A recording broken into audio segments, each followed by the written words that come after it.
and welcome to the True North Show. I'm your host, Megan North, and I'd firstly like to thank the sponsors of this show, Quantum Awakening, Beth Lewis, Anne C. Clark, and our lovely guest who paid to be featured on this episode. Today, I am joined by a man who I admire greatly, and I've only met him on one occasion. Lawyer Johnson is a transformational speaker, author, entrepreneur, and community advocate whose life's work is turning pain into purpose. Born into adversity and shaped by childhood sexual abuse, emotional silence, and systemic barriers, Lawyer spent years internalizing pain without the language or tools to process it. That unresolved trauma contributed to destructive choices that led to incarceration in early adulthood, where he began the deeper inner work that would ultimately change the trajectory of his life. Through mentorship, education, and spiritual growth, he learned to name his wounds, accept accountability, and refuse to let his past define his future. With a renewed sense of purpose and responsibility when released in 1998, Lawyer built multiple successful businesses, and his entrepreneurship journey reinforcing one of his core messages: there are no deadlines on dreams. Love that. Lawyer is the author of the memoir, My Pain is My Identity, a raw account of trauma, incarceration, faith, and redemption that resonates with survivors of abuse. As a speaker, he is known for emotionally grounded storytelling and practical tools that equip audiences to pursue healing, emotional discipline, leadership, and faith-centered resilience. He's the founder of Motivational Wings, a mentoring initiative for youth and adults affected by trauma and incarceration, and is the host of the Lawyer Johnson Talk radio show, where he amplifies conversations on healing, mental health, faith, and responsibility.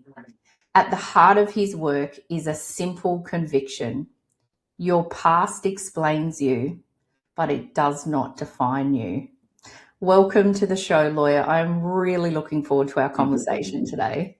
Thank you for having me on, Megan. You're Appreciate very it. welcome. How does it feel when I read out all of these amazing things that you've done through your life?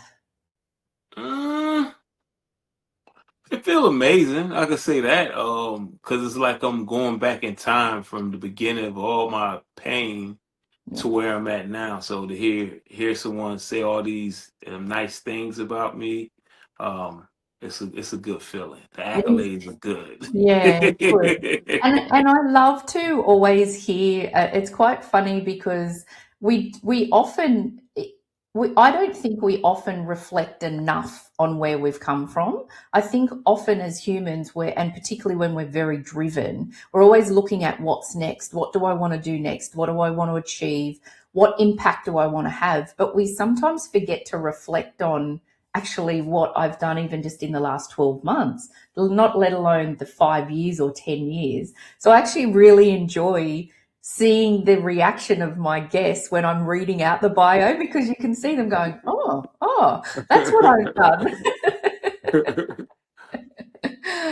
So let's dive in. So I suspect there was probably a lot of defining moments for you, but what was the defining moment that led you to pursue your true passion and purpose, like what you're doing now? I know that I had to finally stop running from my past and decide to face it head on.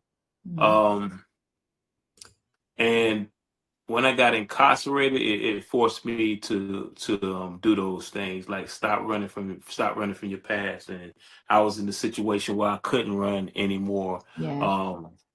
All the pain that I was feeling inside, and how I could release that pain into other things, I couldn't do it anymore. I was confined, and I had to, really dig in within myself and find a better way to deal with what all the anger that was built up inside me. So I had to stop running and face the trauma. Yep. And was it something like, was it a program when you were incarcerated, or was it something that someone said to you that you thought, okay, now I need to make a change? the defining moment for me where I knew that I had to make a change is, as I was telling you my story when I was incarcerated, before I got incarcerated, and I was facing a whole bunch of time. I ended up breaking out of jail. It's like something out of a movie. I broke out of jail and I stayed on the run for like approximately 3.5 years. So after they finally caught up with me, I broke out of jail in North Carolina. And when they finally caught up with me, I was in Phoenix, Arizona. And when they brought me back to North Carolina, you got to look at the time span. That's like 3 years being on the run, 3 years without seeing my immediate family.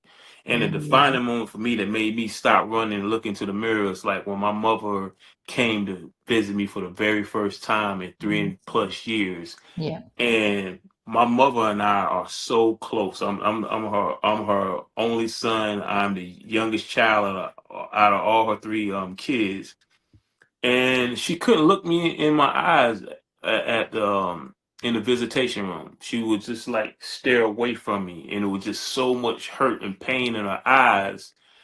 And at that time, like one of my close friends brought her up there to see me, as well as my sister, my older sister, up there to see me in the visitation room.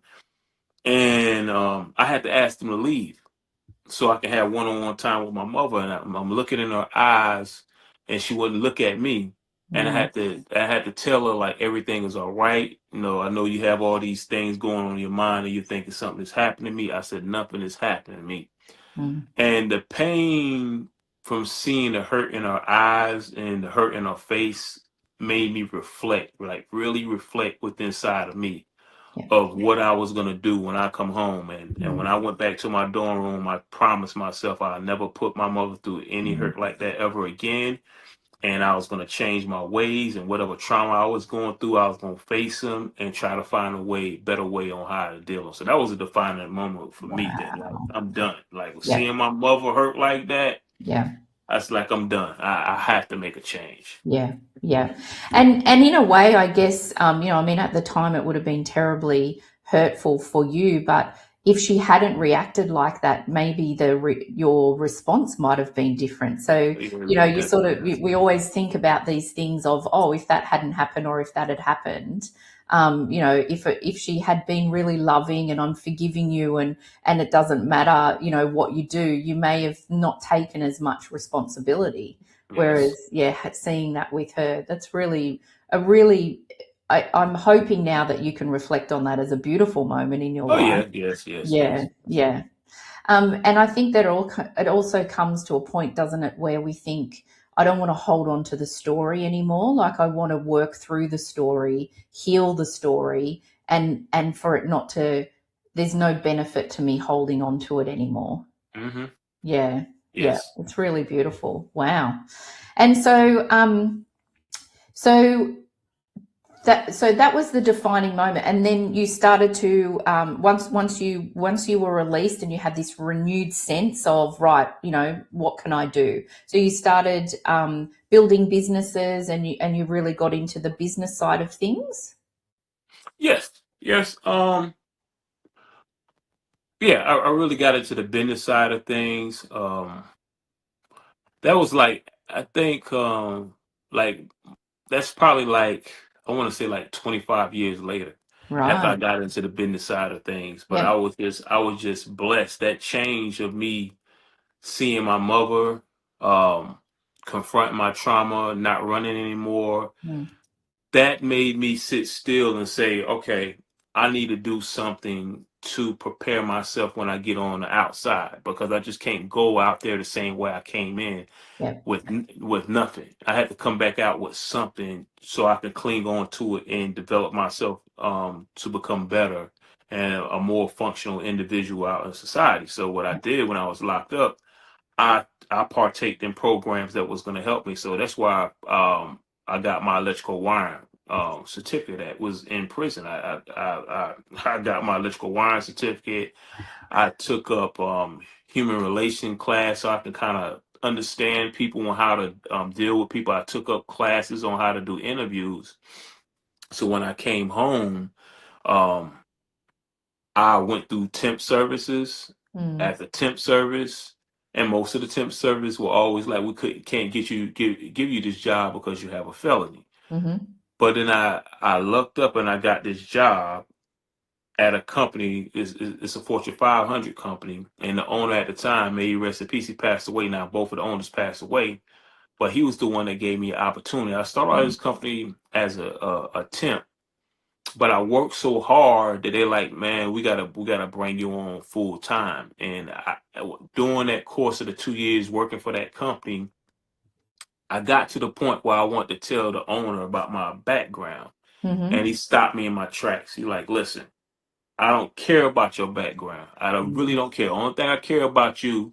Only thing I care about is you showing up everyone. He was very adamant about it too. He's like, all that I care is about you showing up every day and giving it all you have within you. That's all I care about. And Yeah. that right there just put me on that straight path. Yeah. And I ended up working for that company for 18 years.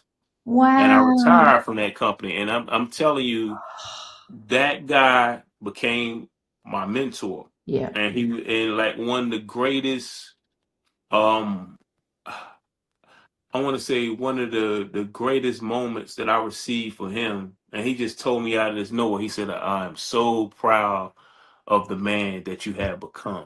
And that broke my heart when he told me that. I was like, man, I have really changed. Yeah. And this company, when I tell you, they paid for all my education to go all around the country to get all my certifications. And I end up being blessed with a beautiful mentor who was a master electrician. And this guy taught me everything. He wouldn't let me cut corners.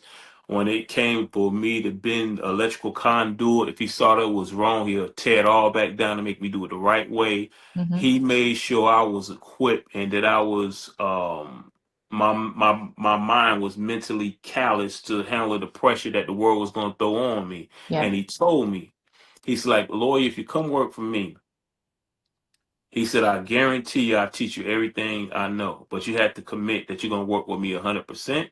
Mm. And he said, even if you don't decide to stay with me, he said you'll have enough certificates to carry on with you into your next, endeavors in life.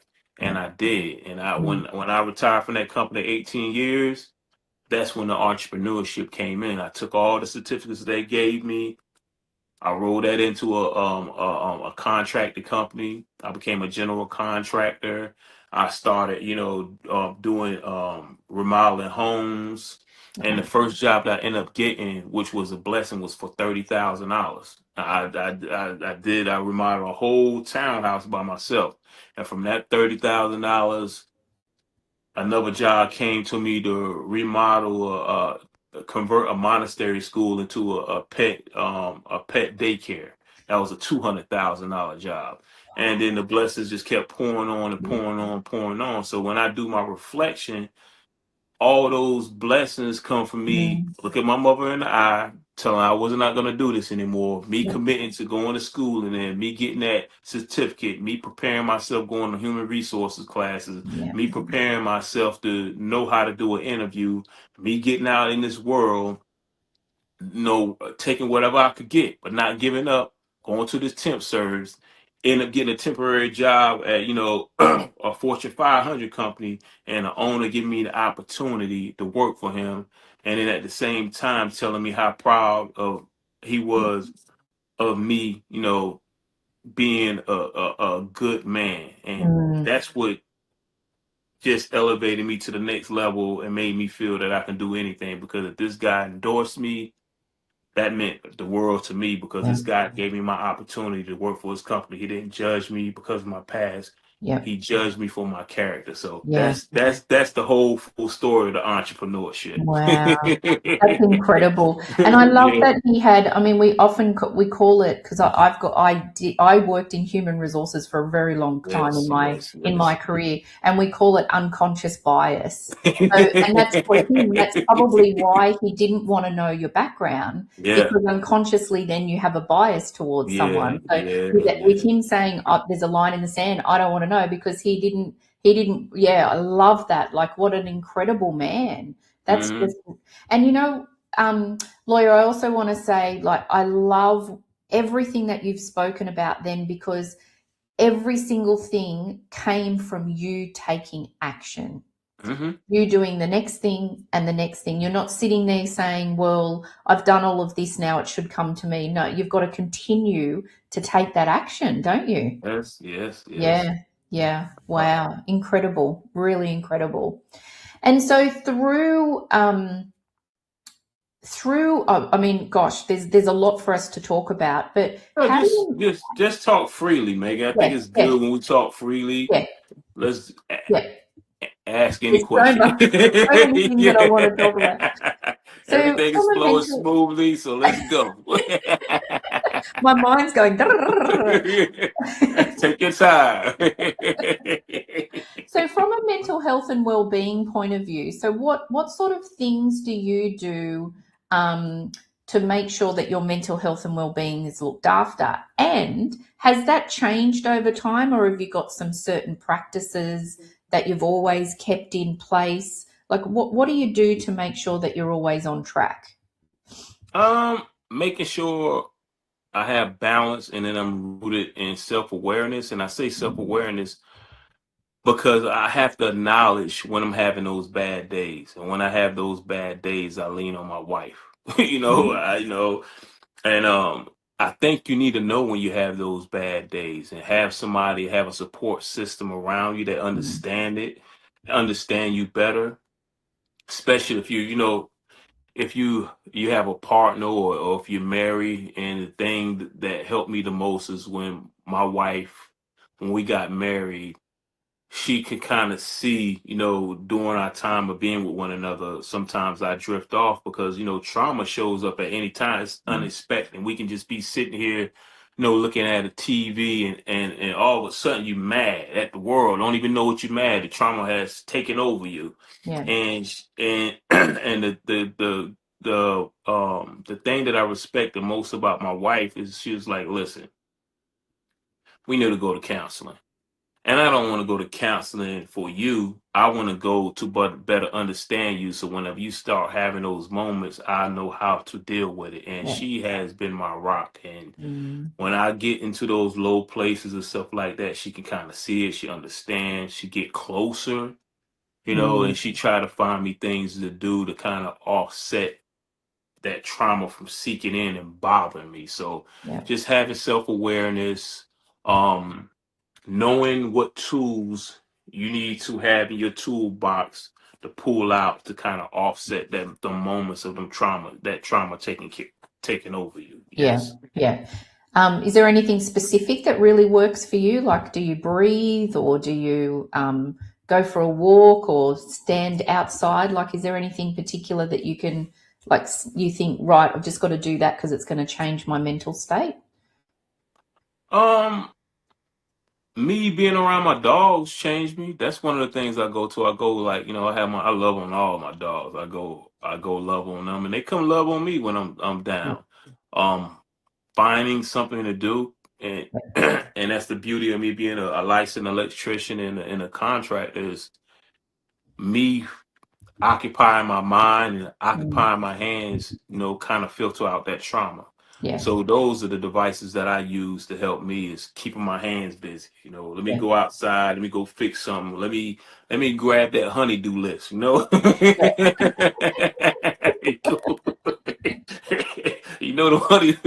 The honeydew list is be live long, right? So yeah, I had to like jump on that honeydew list a couple of weeks ago. All right, I need to go wire something out there, out there in the shed, or yeah, baby, you want me to go, stuck all this outside. So, find something to offset your pain.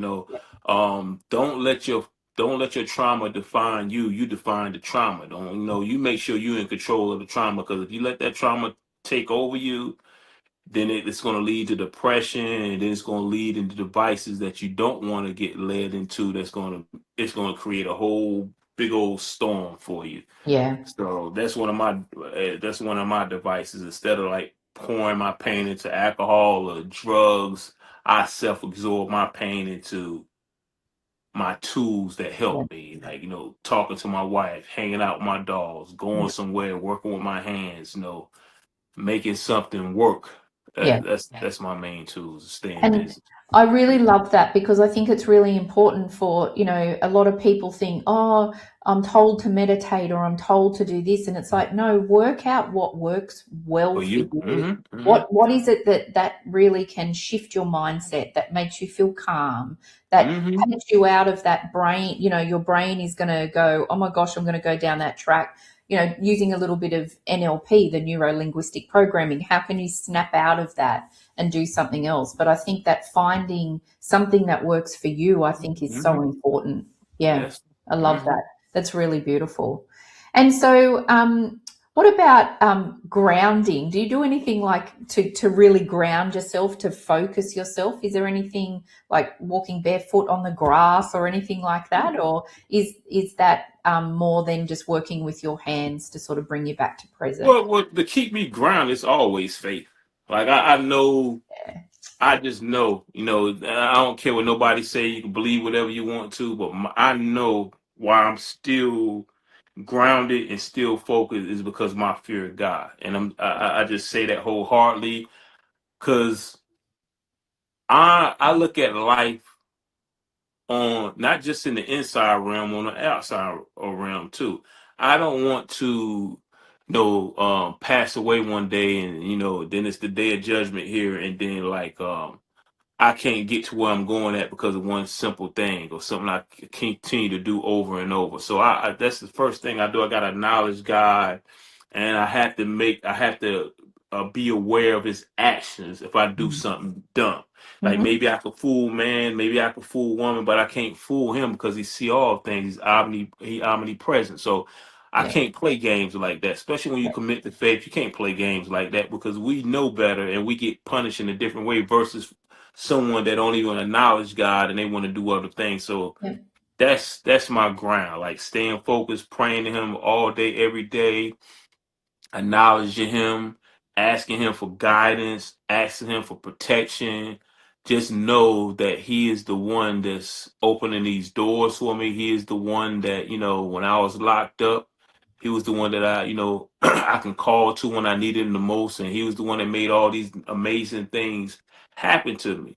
Not yeah, happen for me, right? yeah, But then I got to a point, I got to a point because I what really solidified my faith is getting that aha moment like, okay, this horrific thing happened to me, right?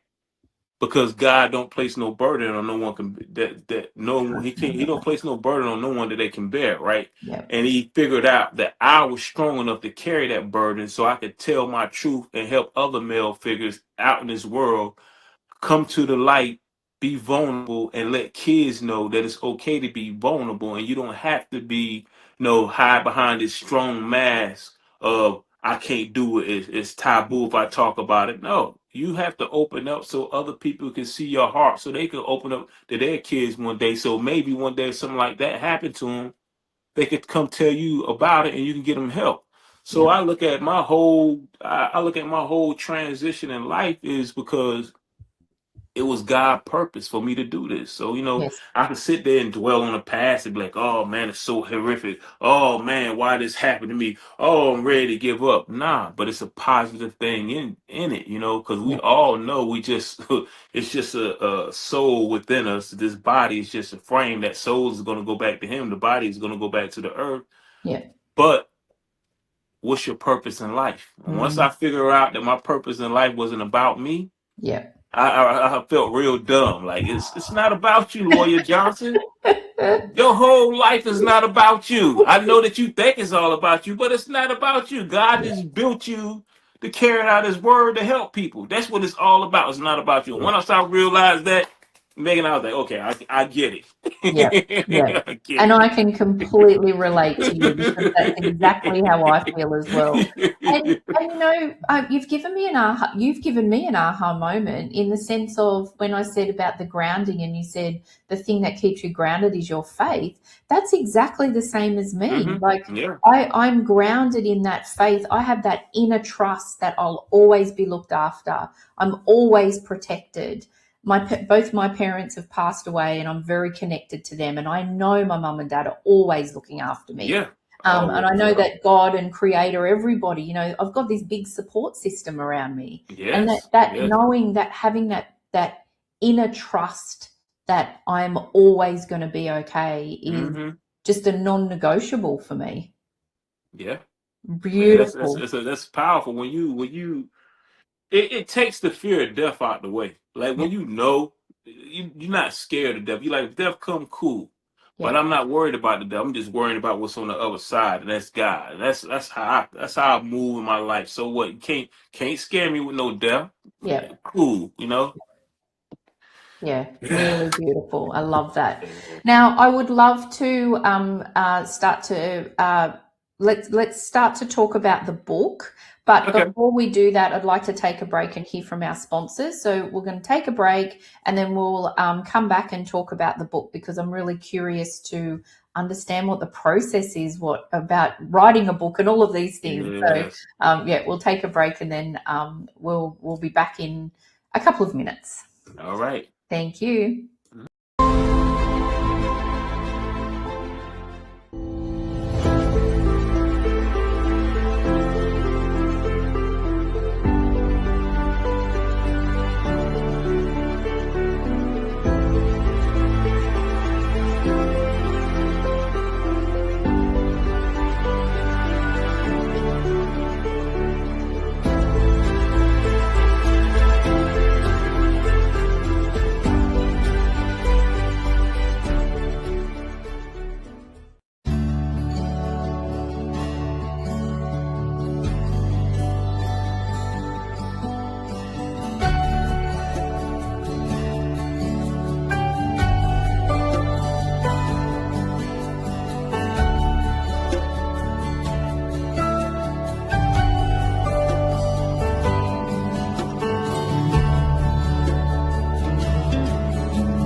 Welcome back to the show, Lawyer. Thank you for sticking around.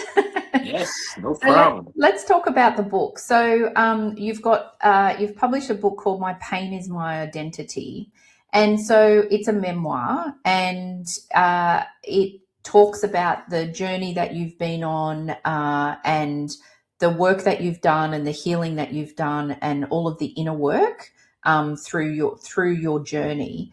And how was it writing this book? Was it healing? Was it cathartic? Like, what was the process in getting all the words down, and just going through that whole process? Oh, the process was emotional. Mm, Because you have to relive every scene in the book. And the book is very raw and honest. I didn't leave any details out. Um, because you kind of feel shameful, like a lot of things that you have done in your past, like selling drugs and all of that. In certain moments of the book, you'll read that. Um, Very emotional. The mm, process of that book was very emotional. It was so emotional that it has taken me over like 5 years to write it. mm, And because the beginning of the book talk about what happened to me, like me, mhm, being this go lucky kid, having this amazing mother, and how she treated her kids, and would spoil us with snacks and toys, and me being a big Jackson 5 and Michael Jackson fan. And at that age your mind is just so open to the world. You don't even know what trauma is. You don't even know mm, what betrayal is. You mm, just free hearted. And relieve it no reliving the moment of someone conning me to help him to move some furniture in his basement and offer me some cookies. Um, then you're going down in the basement and you find out that the whole thing is a trick to sexually abuse you. So you got to go back to that moment because Yeah. that's a big part of the book. Turning your pain into identity. So Yep. the whole process of writing that book has been emotional. Some of it is funny, but I can relive those moments, of me being incarcerated, me having those act outs because of that trauma. Because when you're dealing with trauma as a little kid, you don't know how to sit down and talk to someone about Yeah. your problem. Only thing you know how to do is just vent it, and that Mm. vent come out in anger and frustration, and sometimes that can boil over into fighting someone and being aggressive. So Mm. it was difficult to Mm. write that book, but seeing the response that I'm getting from the book, I am very happy that I wrote it that way. Yes. Yeah, yeah. And I think that congratulations for having Thank the you. courage to do that, because it wouldn't be easy, I could imagine. Hmm. And but I think that as you said before, that you feel like, and I love that your t-shirt it says, "I'm here because God said so." That's I right. just Here love because that. God says so. Yes. Yeah. And so and so I think that when you have that realization and that aha moment, which is what you did, you've got no choice but to be doing these things and taking this action so that you can help others. Because when you go through trauma and when these unfathomable things happen to you as a child, you always think that you're the only one, like no one's going Hmm. to understand. Am I imagining this? Did I make this up? All of those sort of things. And so by you sharing your story, I think it just empowers people to Yes. know that they're not on their own, and that there is support out there. Yes. Yeah, really beautiful, really beautiful. And so, have you, with all of the wisdom now that you've learned from writing the book, do you think there will be another one coming, like in relation to Yes. next phase of your life, or? Yeah, I'm gonna write a help guide. I'm already in the process of writing a help guide, from the model of the my pain is my identity, and Yeah. then I'm gonna write two more books. I already have the title, but I don't believe in like putting one feet before the other. So I'm just Yeah. gonna promote, market, do book festivals, podcasts. I'm gonna Yeah. push this. My pain is my identity as far as I can push it, and Yeah. then once I build up that fan base, then I can drop that next book. Yeah. And Great yeah, plan. And yeah, I've put the QR code there for people to purchase your book. So, oh, great! I look forward to the next one. That's yeah. fantastic. Next time I'll be coming over there to Australia to do the Yes, video, do the interview in person. yes, absolutely. I love that idea. Yes. I love that idea. So, what advice, if you had a version of you coming to you and saying, can you mentor me? This is what I want to do. What advice would you start to give them to encourage them to follow their passion and purpose? Mm, you talking about like if they follow in the same footsteps of me, like being a victim of Could be, yeah, yeah. trust the process. That's what I would tell them. Trust the Mm, process on what you want to do. Commit to it wholeheartedly, and have those conversations with God. mm, Have those deep conversations with God. I would tell them to be firm in your conviction. Don't sway. If this is something you really want to do, you're gonna have. It's gonna be, it's gonna be a long road, and the road is gonna be bumpy because you can't ask God for something, and then he's going and then and then when he start making way for you to get to where you need to go at, you start complaining about it because you got to understand he gonna get rid of everything that's in your way once you fully convict, yeah, once you fully lock yourself down onto what you want to do, and you tell God wholeheartedly that is what you want to do. He's gonna go to work. As long as you see in your heart that you really 100% committed on what you want to do, so when you see all these friends that say they were your friends start dropping off, and you don't get phone calls anymore. You got to be cool with that. And when Yeah. when certain family members you thought that was real close to you, and they not there for you, you have to get used to that. You know, Yeah. you know, if he break you down, like if your foundation is up here and you talking about you want to go here, when he break crumble that whole foundation down to the bottom and start building you up, you have to be cool with all that. That's what I would Mm. tell you. You got to be, listen, don't tell God you want this, and then when he start working, you start complaining. No, you're gonna Yeah. have to put your clothes on. You're gonna have to put your rain suit on. You're gonna have to get your umbrella, because it's gonna be a lot of things that's gonna come your way. It's gonna rain, it's gonna storm, it's gonna do a lot of things, but I guarantee you, once you stand firm in your convictions and you push through it, when you get to the end, you're gonna be like, oh, I know why he did all those things, because I asked him to help me get to where I'm at right now. But he had to move certain people out of my way. He had to move a lot of distractions out of my way. He had to break Yeah. down a weak foundation so you can build it up strong, and so you can stand firm on it, so you'll be able to receive the blessings that you're going to receive. That's what I would tell the individual Uh, that asks me oh, for some advice. that is really beautiful. I love that. And one of the things that really stuck out for me there, what you were talking about, was, often when we're going to make a change in our life, and I do this with my coaching clients, I talk to them Mm, about who's in your inner circle. Who are the couple of people there that you really trust, that they will not just be a yes, Megan, to everything, they'll challenge me, but a couple of people that I can really trust, that I can say, this is what I'm thinking of doing. Because if you tell 100 people, oh, this is what I'm going to do, then you're going to get 100 different opinions on people who really don't care, but they yeah, just think yeah. that they've got to give you the opinion.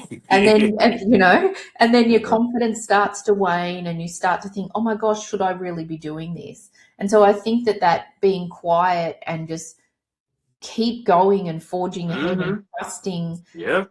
having your faith and knowing that this path is for you, I think is such an important piece of wisdom that you've just shared for Mm-hmm. everybody. And I tell you this, you when you connect to the God, you know when you're doing the right thing, because you start seeing things opening up for you. Like you be like, most people it'll take them like 2 years to reach somebody. You start reaching people in like a month or so, or two. You get a response from people.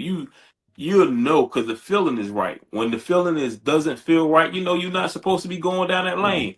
And that's why I don't let people, sway my opinion. I don't even ask people for their opinion anymore, because I like, this is what God wants me to do. I yeah, don't care what you say. This is what I'm doing. If you here, you here. If you're not here, cool. But this is what God wants me to do. This is my purpose. Either you're gonna ride or you're not gonna ride. Either way, I'm moving within my purpose, because yeah, God says so. And that's how you have to be. If you want to get to where you want to go at, and you want to lock in, and you just want to put your faith 100% in God, that's the mindset you're gonna have to have. yeah. That's your mindset. Yeah, yeah. And it can be hard, right? I mean, it can Yeah, it be can be hard. lonely at times. You can start to really doubt what you're doing and thinking. And I also think too that when I find that when I start to change things and people start to fall away, Hmm. um, sometimes I feel really sad about it, but then I think, good, this is reaffirming to me that I'm still a human being. Because if I was like, yeah, whatever, whatever, then I think, well, am I losing Yeah. my touch with reality? No, no. We're humans, right? We're still going to feel emotional, Yeah. You but know, I think that you've got to still accept that, okay, that person obviously wasn't aligned with me anymore. yeah, They're not on my journey. yeah. You don't want to jump out of an airplane with a parachute with somebody attached to you and they cutting holes in it. You don't want to do that. No, you You want don't. a smooth landing. Forget that. You try to all of y'all try to get down. Yeah, all of y'all try to get down to the ground safe, but they so mad at you because of your success. They sitting there taking a box cutter, cutting holes in the parachute. Yeah, No, you have to leave them off. Leave them where they supposed yeah, to be at. Don't feel yeah. sorry for them. Yeah. And often I find that from a reflective point of view, that people who are angry at you or don't like the changes that you're making, it's just because that I often think it's because they may be that they're jealous of you, that you're actually taking the action and you're making the changes. You've got the courage and they don't have the courage yet to be able to do that. So Yeah, then their response is going to be anger or defiance or those sort of things. Yeah. Yeah, Because they're always. looking at you thinking, I wish I could do that, but I can't. Yeah. So one of my usual questions is, has your pursuit of your passion and purpose changed over time? So would you say, because you've obviously got a very successful business that you work in, and but then you're a speaker, you're an author, you're a mentor. Would you say that you've got two passions and purposes in your life? Like, do you think that there's a dual purpose to why you're here? To as far as the entrepreneur side, Yeah. I think this is what I think. I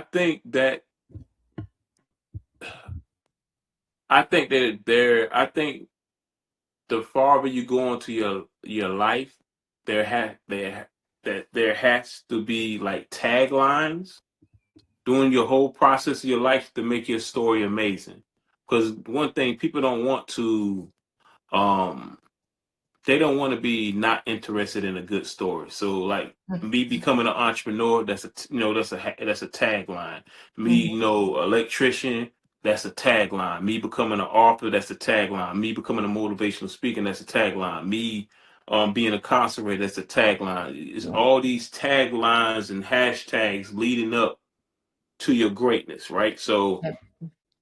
it's one can't come without the other. Yeah. If I can kind of put that out there, you have to have these successes to increase your story or your Mhm. storyline, right? So Mm. if I wasn't incarcerated, if I said just say this, I want to be a motivational speaker, but I don't have all the accolades that you just that you just explained to them.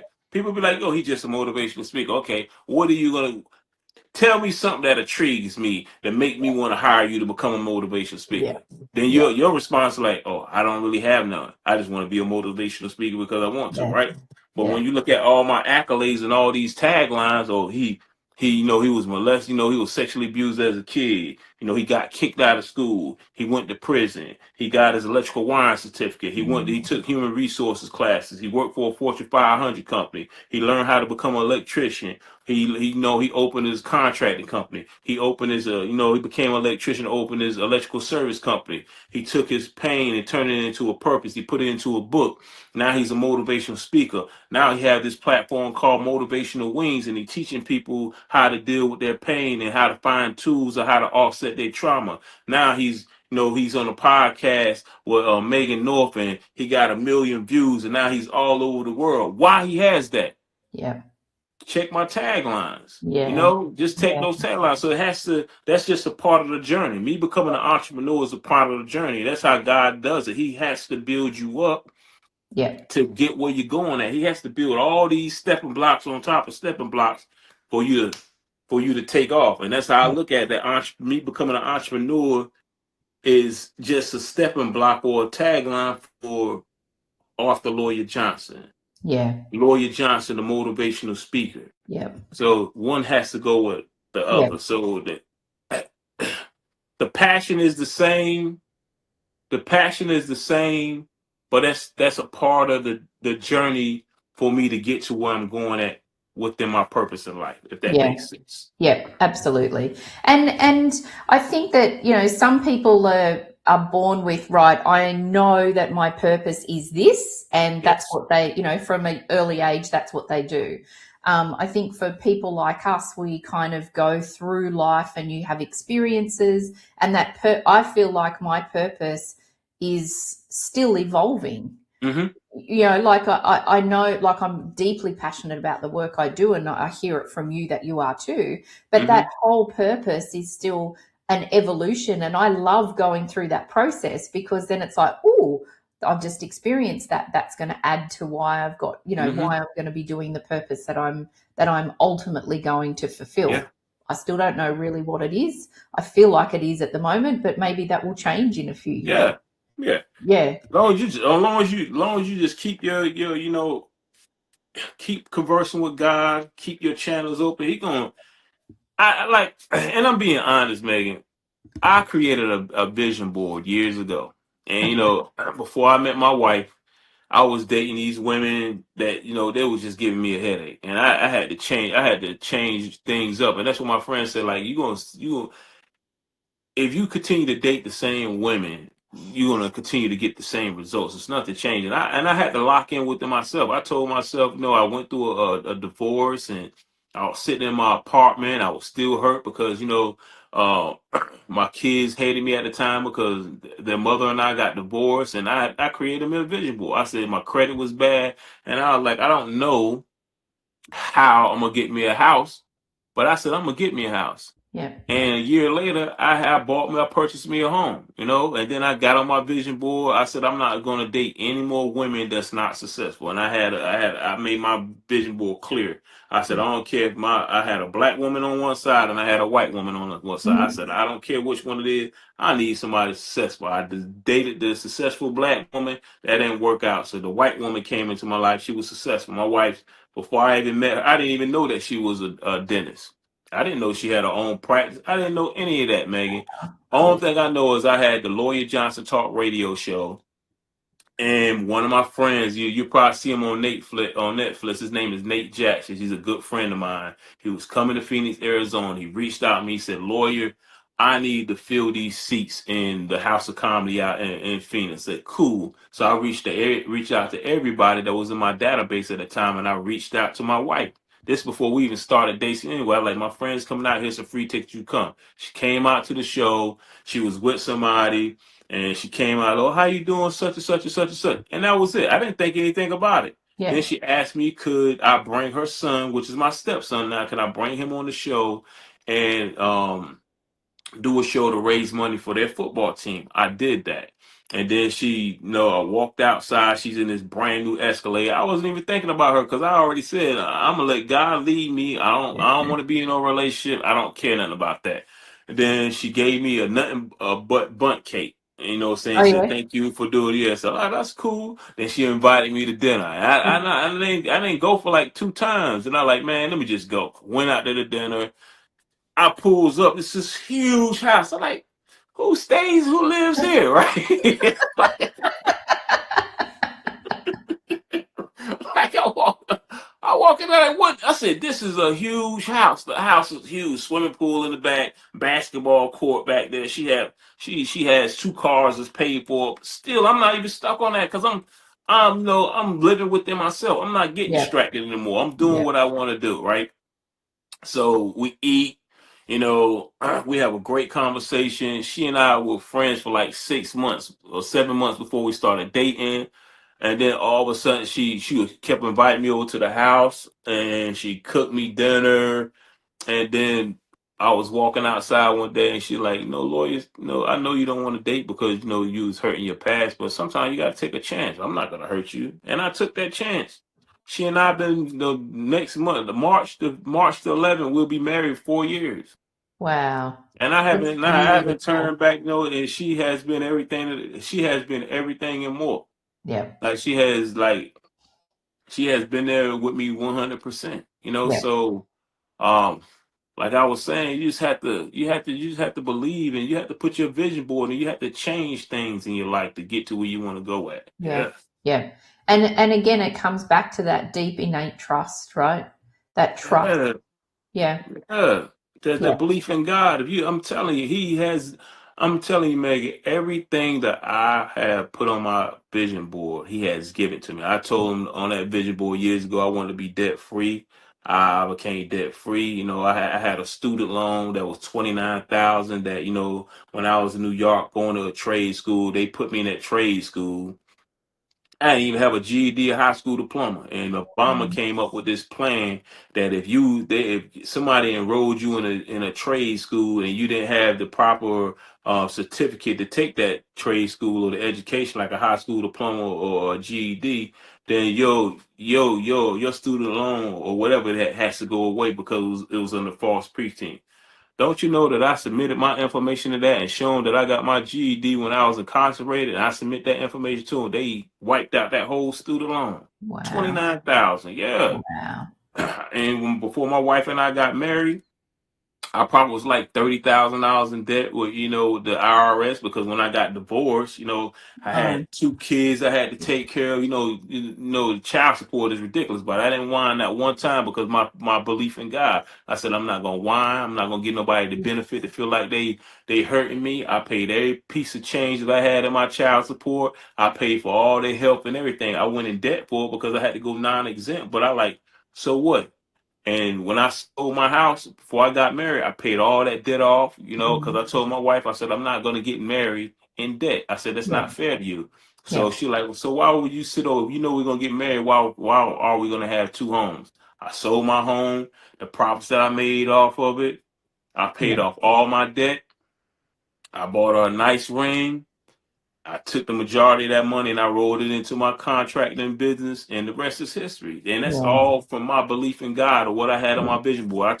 And my wife think it's crazy because she was like, I told her, listen, I told my wife, I showed my wife my vision board now. She like, yeah, that's crazy. And I told her, I said, I want an Amex card. I always say, I want me an American Express card. She like, I don't even know why you want that American Express card. You got to pay $600 a year just to have. I said, it doesn't matter. I said, because I said, I'm going to be the greatest inspirational speaker in the world. And when I start getting booked for those flights, I'm going to swipe that American Express card and I'm going to spend a certain amount of money a year. And while all the losers are sitting out there in the regular airport, I'm going to be in that lounge drinking sodas and looking at TV. Then she started laughing, right? So it's like, but Megan, that was on my vision board. Yep. Hey, yep, that's what a vision board is all about, right? It's about that, visioning it. Yeah, and I have it now. I have the platinum American Lovely. Express card. I love it. I love it. So we actually only have a couple of minutes left. That's cool. Woo! It was So a good interview. it's been so good. I've loved it. So I'm going to ask you the same question that I ask all of my guests before we finish our conversation. So what is one lesson or truth that you've learned on your journey that you wish you had known earlier? Mm. Say that again. So what is one lesson or truth that you've learned on your journey that you wish you'd known earlier? I think I spent too many years thinking that I had to be tough. Mm, I think that. I think I could have saved a lot of lives if I would have been vulnerable sooner. yeah, Um, because society look at vulnerability as a weakness when in yeah. all actuality it's a form of strength. Mm-hmm. And I wish I could have been more vulnerable to help more people and get this message out, and change people's lives. Yeah, yeah. Yes. But then I guess that trust and that faith is that it was obviously meant to happen at this time and not Yep. earlier. So, Yep. Yep. yeah, it's that trusting. What a beautiful way to end our conversation. Thank you so much for sharing your story. I really feel grateful that I've had this time with you today. Me as well. It was like, And you can tell when the energy is good because you just flow. So I totally. mean, I appreciate it, Megan. The interview was, I love this interview. It's pretty You good. you are you're such an inspiration, and I'm sure that Appreciate it. everyone that's watching will be inspired as well. Make So sure you buy that book. Buy yes, that book. My pain with my definitely. energy. Let me put it back up on the screen now. Oh, I've lost you. So I'd also like to thank all of my amazing and dedicated audience and supporters and guests. And again, thank you to all my sponsors. I hope you all have an amazing rest of the week, and I look forward to seeing you all next week.